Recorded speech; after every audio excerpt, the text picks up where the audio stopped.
Guys, magandang hapon. Dadali namin to yung aming PC. Tingnan nyo, binalot ko siya. Kasi, noon namin hindi na siya ma-on. Tapos yung laptop, bibenta namin. Ayan. Bibenta natin yung MacBook Air. Hindi ko na sinama yung cover. Sabi ni hindi pa kayaan mo na. Sabi ko, hindi, mahal pa ito. Tingnan mo yung presyo. Sabi ko, dahil meron kaming diba, parating na isa. So, ayun. Sabi ko, gamitin natin yan sa bago. Pero hindi namin alam baka may cover na yon. Pero tingnan natin. Pero mahal pa rin. Yung galing yan doon yung cover, sabi ko. So, kaya ayun guys, dalhin muna namin doon at paayos. Antay lang kami ng Uber. At saka alis na rin kami. Ano guys, yung taxi namin. Sandali. Guys, nandito na kami. So, yung problema ng aming PC is adapter. Ayan. Kaibigan, hindi pa kami dito. Dalawa kasi. Isa sa office at isa technician.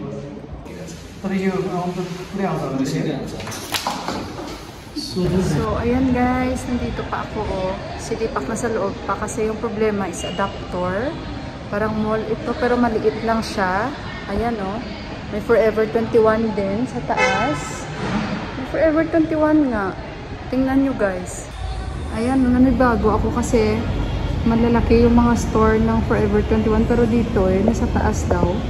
Parang sarado. Sarado nga sa taas. So ayan may mga boutique dito. Ito yung shop or showroom ng Apple.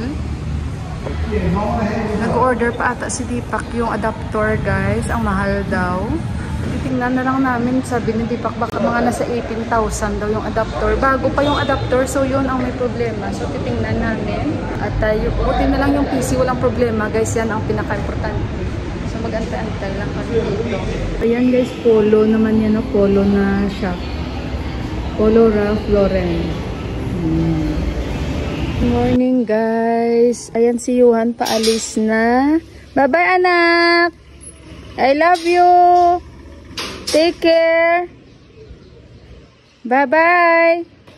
Andiyan yung bus niya. Exam nila kaya wala siyang dalang bag. Dala niya lang yung parang plastic na nahawakan niya.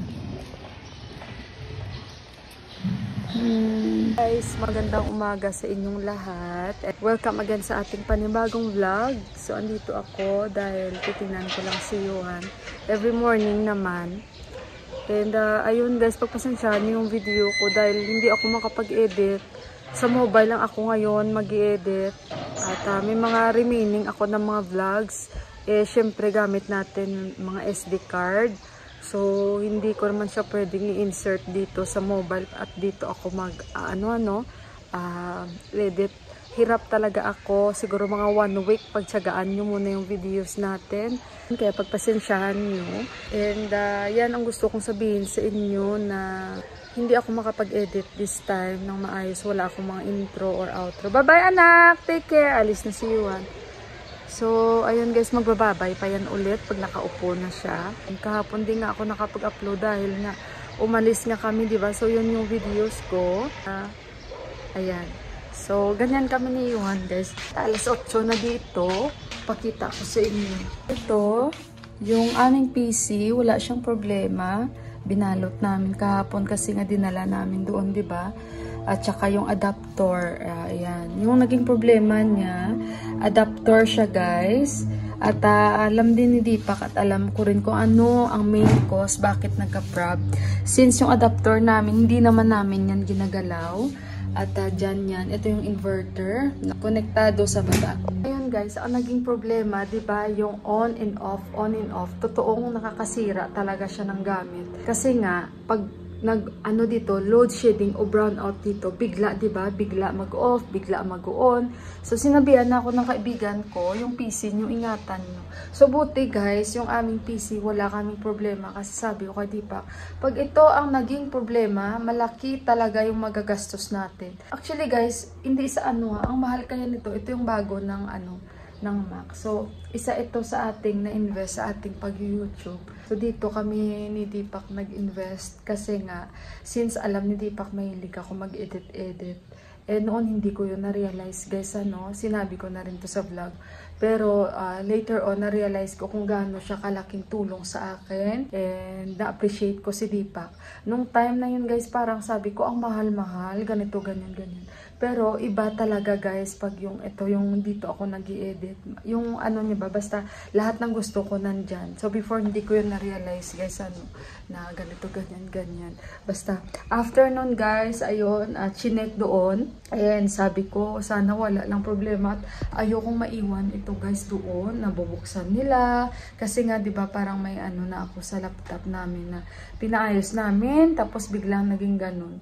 So, ayan, chinek nila, adapter yung naging problema. Bago pa yun guys, dahil sa brownout na yan. Kahapon may tinawagan na rin si Deepak sa inverter. Kasi yung inverter namin, di ba, nasira na rin. So, kaya, ayun. So, ngayon sabi ko kay Deepak, pag nag-brownout talaga, masisira talaga ang mga gamit natin, sabi ko kay Deepak. Kaya ito, yung dito, sa Nepal kasi, pag nag-brownout, may times pa na slow motion ang brownout, o di kaya bigla ganon, tapos bigla ganon siya.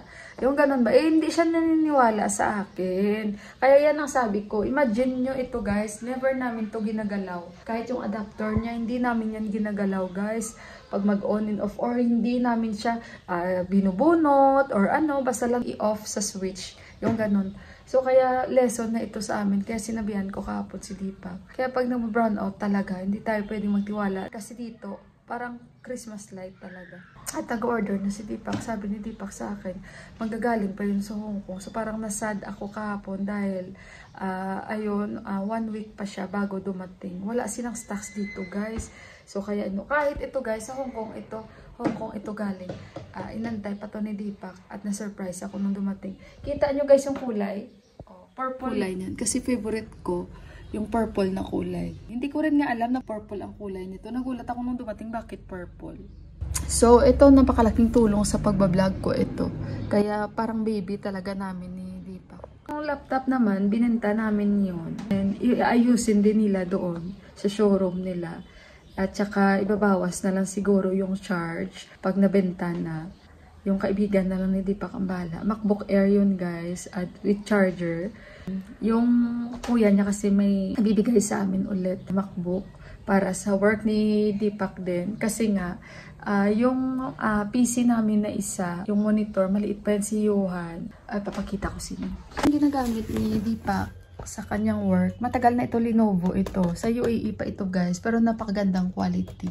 Medyo palya-palya na rin ito, pero kahit pa paano, matibay ito. Pero baka pwede ako mag-edit dito, kaso lang, mahina din ito guys baka bigla siyang pero patry ko lang kay Deepak na makapag-edit-edit ako. Mamaya itry namin.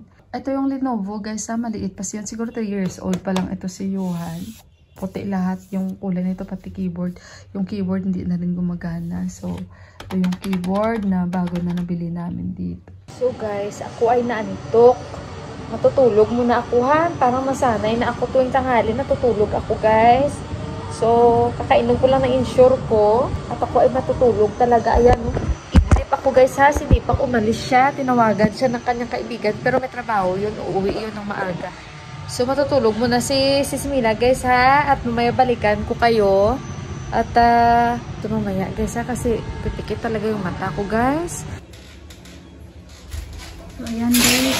Si Deepak nilagay niya na yung Wiki Loves Earth 2023. Siyempre proud siya guys. Aming family picture.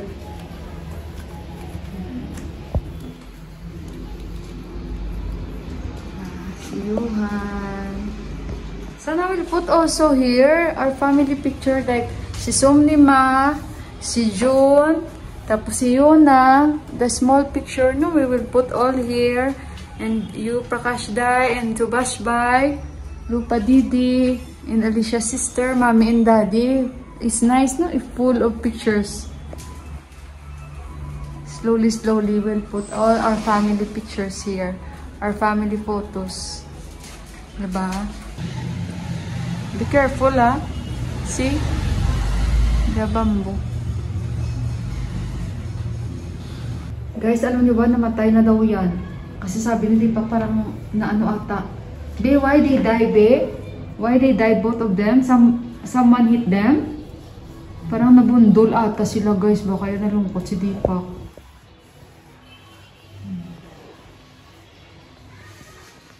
Malamig na talaga.